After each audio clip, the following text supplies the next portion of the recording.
Hai penutur bahasa kita.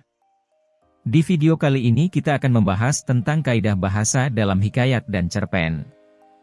Tujuan pembelajaran kali ini adalah memahami kaidah-kaidah bahasa yang digunakan dalam hikayat dan cerpen. Secara umum, ada dua kaidah bahasa dalam teks hikayat dan cerpen. Berikut rinciannya. 1. Konjungsi urutan waktu. 2. Majas. A. Antonomasia. B. Personifikasi. C. Simile. D. Metafora. E. Hiperbola. Kita mulai pembahasan kaidah bahasa dalam hikayat dan cerpen yang pertama yaitu konjungsi urutan waktu. Sebagai teks yang menggambarkan sebuah alur cerita, hikayat dan cerpen tidak dapat lepas dari penggunaan konjungsi atau kata penghubung yang menyatakan urutan waktu. Konjungsi urutan waktu digunakan untuk menyatakan urutan sebuah kejadian berdasarkan waktu terjadinya, baik itu sebelumnya, saat, maupun setelahnya. Hikayat menggunakan konjungsi urutan waktu berupa kata-kata arkais. Telah dijelaskan pada video sebelumnya, bahwa kata arkais merupakan kata yang sudah tidak lazim digunakan pada saat ini, atau kata zaman dahulu. Perhatikanlah tabel berikut. Tabel 3.4, tabel perbandingan kata arkais dengan kata populer. Kata arkais. Akisah, alkisah artinya pada. Bermula, sebermula artinya awalnya. Arkian artinya kemudian. Hata, ata artinya lalu. Kalakian artinya setelah itu. Syahdan artinya selanjutnya. Maka artinya sesudah itu. Pemilihan konjungsi sangat menentukan koherensi atau kepaduan makna antar kalimat maupun antar paragraf dalam cerita. Perhatikan kutipan cerpen berikut. Aku mulai jengah mendengar isakannya. Lalu, kutolehkan kepala ke belakang dan di sanalah ia masih menahan isak tangis. Laki-laki itu mencoba menenangkan dengan menepuk-nepuk pundaknya. Saat itulah aku tersentak, wanita itu membutuhkan tempat. Wanita itu tidak seharusnya berdiri di tengah desakan manusia. Wanita itu sedang hamil besar. Dia sedang hamil besar. Sumber, Puspitasari, Arum. 2016. Bandingkan jika dua konjungsi urutan waktu pada cerita tersebut diubah seperti berikut. Aku mulai jengah mendengar isakannya. Sebelumnya, kutolehkan kepala ke belakang dan di sanalah ia masih menahan isak tangis. Laki-laki itu mencoba menenangkan dengan menepuk-nepuk pundaknya. Pada saat aku tersentak, wanita itu membutuhkan tempat. Wanita itu tidak seharusnya berdiri di tengah desakan manusia. Wanita itu sedang hamil besar. Dia sedang hamil besar. Sumber, Puspitasari, Arum. 2016. Berdasarkan kedua kutipan cerpen tersebut, terasa bahwa pemilihan konjungsi di kutipan cerpen kedua tidaklah sesuai, sehingga menyebabkan ceritanya tidak koheren atau tidak ada kepaduan antar kalimat. Penggunaan konjungsi urutan waktu yang tidak tepat akan mengubah logika alur cerita dan koherensi sebuah paragraf.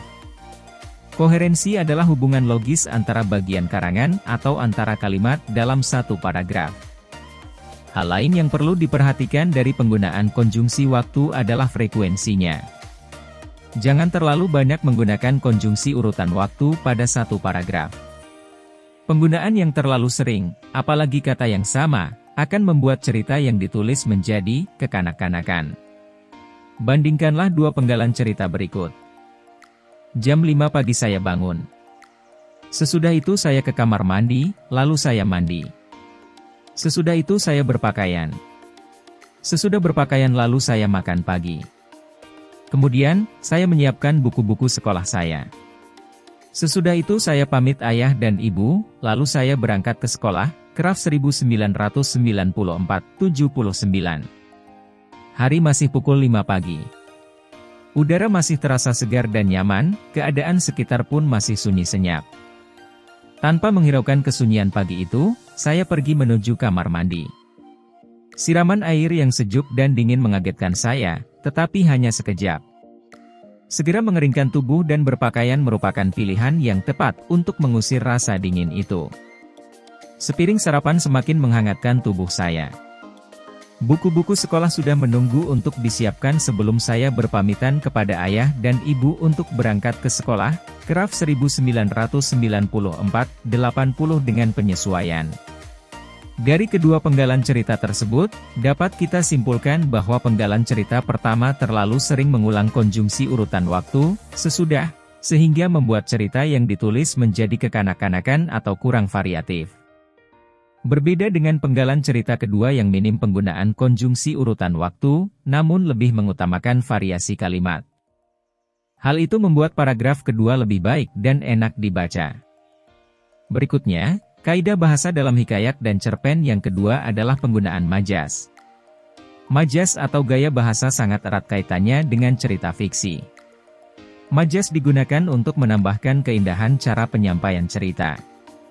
Beberapa majas yang seringkali digunakan, baik dalam hikayat maupun cerpen, adalah sebagai berikut. Antonomasia, personifikasi, simile, metafora, hiperbola. Kita mulai yang pertama, antonomasia. Antonomasia adalah majas yang menyebut seseorang berdasarkan ciri atau sifatnya yang menonjol. Contoh. 1. Hatta beberapa lamanya maka istri si miskin itu pun hamilah 3 bulan lamanya. 2. Tak tahu mengapa, saat itu aku mengucapkan terima kasih kepada perempuan tua itu. 3. Dengan kelincahannya, si Kribo berhasil melewati hadangan beberapa pemain lawan. Si Kribo artinya seseorang yang memiliki rambut ikal dan ketika dibiarkan hingga panjang helaian rambutnya tidak jatuh. Personifikasi.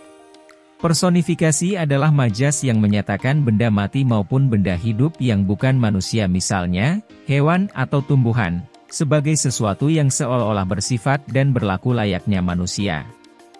Contoh. 1. Samar-samar nyanyian jangkrik terdengar di sampingku.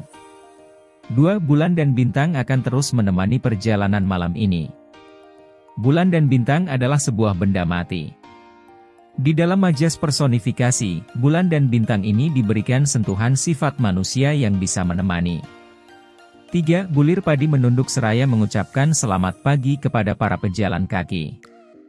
Pada kalimat di atas, majas ini terdapat di kata, bulir padi menunduk.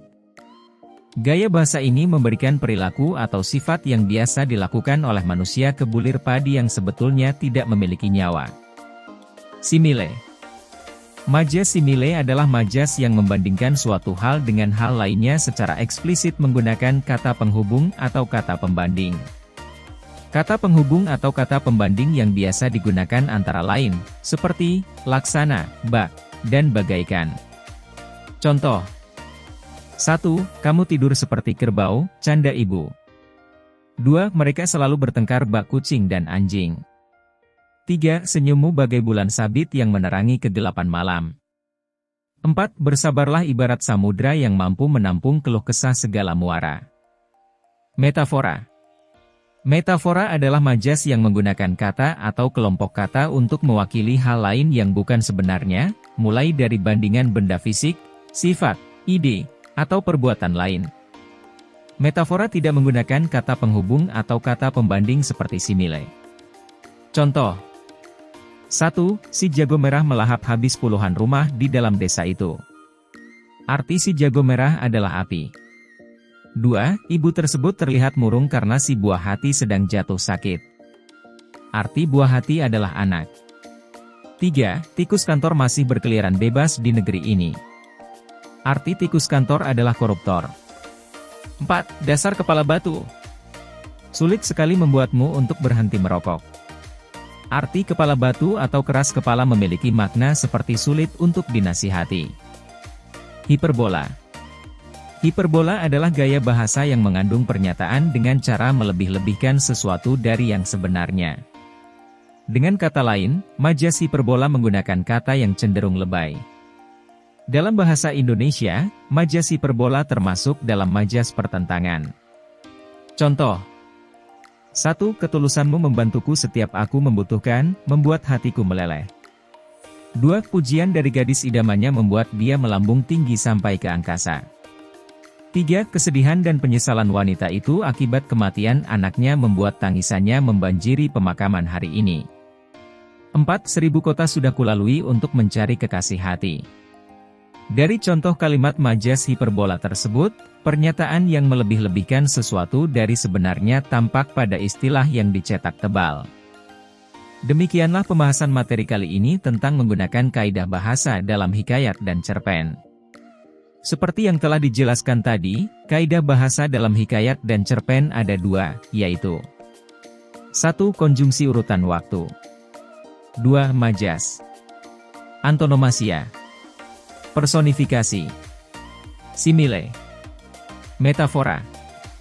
Hiperbola. Baik penutur bahasa kita, kalian dapat berlatih mencari dan menganalisis kaidah bahasa dalam hikayat yang telah kalian baca.